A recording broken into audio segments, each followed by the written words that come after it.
नमस्कार, मैं हूं आशीष चित्रांशी और आप देख रहे हैं द न्यूज लॉन्चर। बटेंगे तो कटेंगे, योगी जी का नारा आपको याद होगा। एक हैं तो सेफ हैं, मोदी जी का नारा भी याद होगा।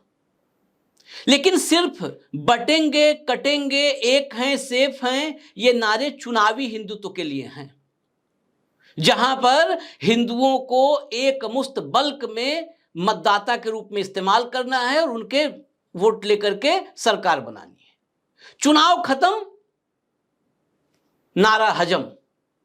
चुनाव के बाद एक हैं तो सेफ हैं, बटेंगे तो कटेंगे, इसकी पैरवी करने वाला या जमीन पर उतारने वाला आपको नजर नहीं आएगा। फिर मनुस्मृति पर चलने लगेगा सिस्टम। उत्तर प्रदेश में जो बार बार लगातार घटनाएं आ रही हैं, इस बात की तस्दीक करती हैं कि उत्तर प्रदेश में मनुस्मृति वाली व्यवस्था कायम हो रही है। योगी आदित्यनाथ की सरकार के नाक के नीचे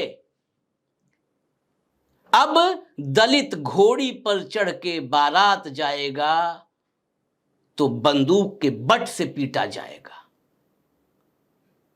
बुद्ध और अंबेडकर की फोटो बारात में नजर आएगी तो फोटो का फ्रेम तोड़ दिया जाएगा, कांच तोड़ दिया जाएगा, गालियां दी जाएंगी, घोड़ी से उतार दिया जाएगा। शुरू हो चुका है और अब ये घटनाएं आए दिन आ रही हैं। आगरा में एक मामला दर्ज हुआ है। मामला दर्ज हुआ मैंने बोला तो ये मत कहिएगा शुरू में ही कि देखिए मामला तो दर्ज हो गया है, ऐसे मामले होने ही नहीं चाहिए, पहली बात। दूसरी बात, मामला दर्ज कैसे हुआ है और उस पर कार्रवाई कहां तक हुई है, यह भी अभी समझ में आ जाएगा।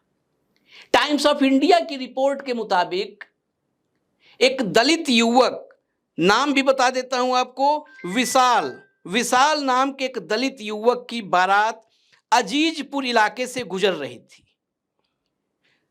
आरोपियों की गाड़ी बारात के पीछे थी। उन्होंने हॉर्न बजाया, गाड़ी उनकी पीछे फंसी थी, हॉर्न बजाया और फिर गुस्से में तमतमाए हुए असलहे के साथ गाड़ी से उतर गए।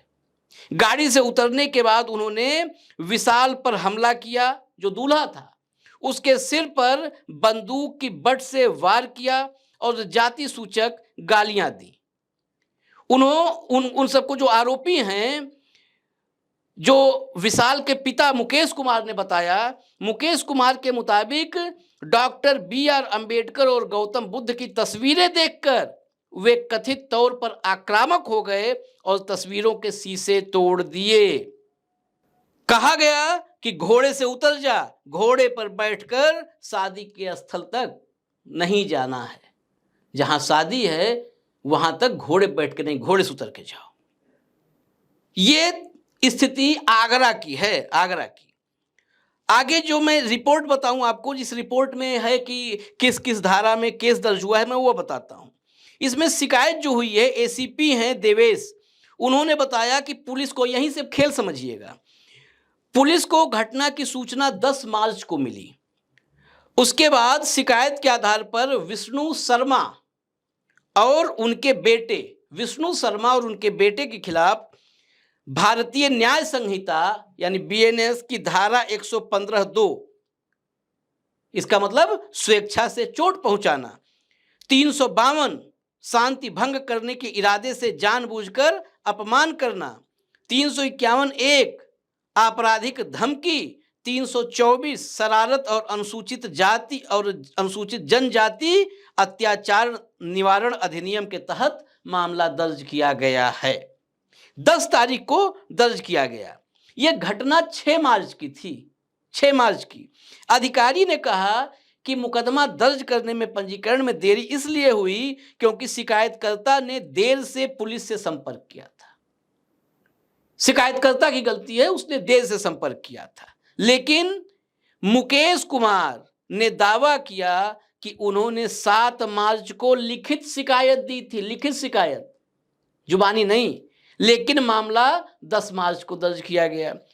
द प्रिंट ने भी इस पर रिपोर्ट की है, अलग अलग मैं खबरों के हवाले से आपको बता रहा हूं। द प्रिंट की रिपोर्ट जो है, उसके मुताबिक दूल्हे के चाचा महेंद्र ने आरोप लगाया कि 8 मार्च दिन शनिवार को स्थानीय शिकायत निवारण कार्यक्रम, थाना दिवस होता है, थाना दिवस पर अधिकारियों को इस मामले की जानकारी दी थी, लेकिन इसके बावजूद कोई कार्रवाई नहीं हुई। अब इतना नहीं, और समझिए कहा गया टालने के लिए। जब शिकायत की गई तो क्या कहा गया टालने के लिए, वो सुनकर और हैरत होगी। उन्होंने आगे दावा किया कि घटना के जातिगत पहलू को, जो बाबा साहब अंबेडकर, बुद्ध, इनकी फोटो के शीशे तोड़ दिए गए, गाली दी गई जाति सूचक, मारा गया, घोड़े से उतारा गया, इसको मामूली विवाद बताकर कम करके आंका गया। मतलब इसे मामूली विवाद बोल करके चलो आगे खिसको टाइप हो गया मामला। अच्छा, इससे पहले ये ट्रेंड बनता जा रहा है। चुनाव खत्म हो गए ना देश के, सरकार बन गई 240 पे ही सही, नीतीश नायडू ने घुटने टेक रखे हैं। वो कहीं से भी, अब जो भी बात होती है कि ये नीतीश नायडू, मुझे निजी तौर पर तो नहीं लगता, उन्होंने घुटने टेक रखे हैं। नायडू को पैसा चाहिए, पैसा मिल रहा है, नीतीश कुमार को कुछ नहीं चाहिए। नीतीश कुमार जो पहले भोग चुके हैं, उपभोग कर चुके हैं, उसी का फल अब भोग रहे हैं। उनके आसपास जितने हैं सब बीजेपी के करीब जा चुके हैं। वो शाह उनके लिए, मतलब शाह से वफादारी उनके लिए ज्यादा महत्वपूर्ण है। तो अब हालत यह है कि सरकार बन गई, तो 2029 में देखा जाएगा। 2027 में उत्तर प्रदेश विधानसभा के चुनाव हैं। 2024 के लोकसभा चुनाव में उत्तर प्रदेश में यह माना जाता है कि दलितों ने बड़े पैमाने पर इंडिया अलायंस, समाजवादी पार्टी और कांग्रेस के प्रत्याशियों के पक्ष में मतदान किया है। तो सवाल तो पैदा होगा कि क्या ये दलितों से बदला लेना शुरू हो गया है?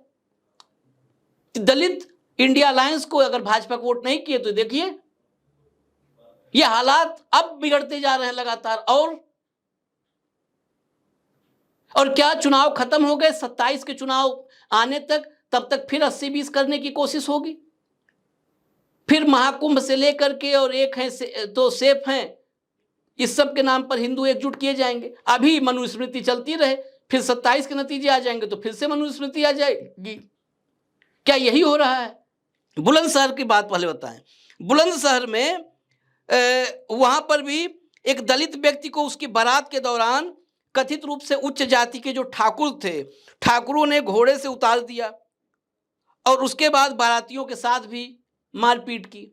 यह आरोप है कि दलित व्यक्ति को ठाकुरों ने उतारा घोड़े से और बारातियों के साथ मारपीट की। मथुरा में 2 दलित बहनों की शादी में व्यवधान उत्पन्न हुआ, रद्द कर दिया गया। उसमें एक यादवों का नाम आया था, हालांकि उसके बाद अखिलेश यादव ने उन दोनों बहनों को शायद 2,51,000 रुपए भिजवाए कन्यादान के रूप में और शादी हुई। यहां पर किस जाति का वो ठाकुर कर रहे हैं, ब्राह्मण कर रहे हैं, यादव कर रहे हैं, महत्वपूर्ण नहीं है। महत्वपूर्ण है मनुस्मृति की सोच। दलित घोड़ी नहीं चढ़ेगा, दलित गॉगल नहीं लगाएगा, चश्मा नहीं लगाएगा, दलित बैंड बाजा नहीं बजाएगा, दलित बाबा साहब और गौतम बुद्ध की फोटो लेकर के बारात नहीं निकालेगा, दलित के बारात में क्या डीजे नहीं बजेगा, दलित बारात में नाचेगा नहीं, दलित की बारात से आपकी गाड़ी 2 मिनट के लिए रुक गई तो आप उतर के गाली गलौज करेंगे, बट से मार देंगे दूल्हे को, घोड़ी से उतार देंगे। लेकिन इसकी चर्चा नहीं होगी। उत्तर प्रदेश की राजनीति में इसकी चर्चा नहीं होगी। उत्तर प्रदेश के जितने रीजनल न्यूज चैनल हैं वो इन खबरों को दिखाएंगे नहीं। राष्ट्रीय चैनल इन खबरों को दूर से चिमटे से भी नहीं छुएंगे। जैसे अटल बिहारी वाजपेयी चिमटे से भी वैसी सरकार को नहीं छूते थे जिसमें खरीद फरोख्त हो, वैसे ही ये चैनल जो आज की तारीख में है, ये चैनल भी मनुवादी हैं। दरअसल ये सारे मनुवादी चैनल हैं। मैं यहां पर कई बार लगेगा कि ना कि आपको रेपुटेशन की राहुल वाली बात है।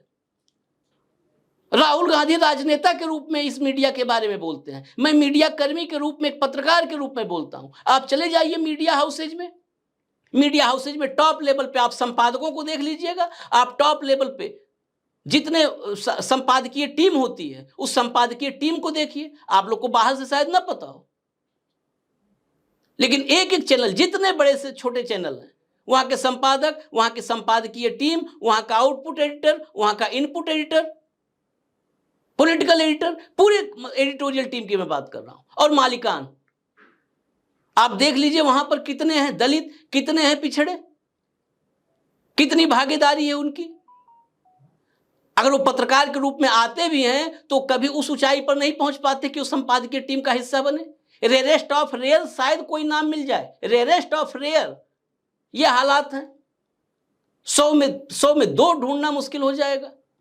तो वो क्यों चलाएंगे? उनकी रुचि क्यों होगी इन खबरों में? उनकी रुचि तब होती भी थी जब थोड़ा सा 100% न्यूट्रल पत्रकारिता तो रही नहीं। यहां पर प्रेस फ्रीडम इंडेक्स आप देखते ही हैं भारत की वहां पर जगह क्या है।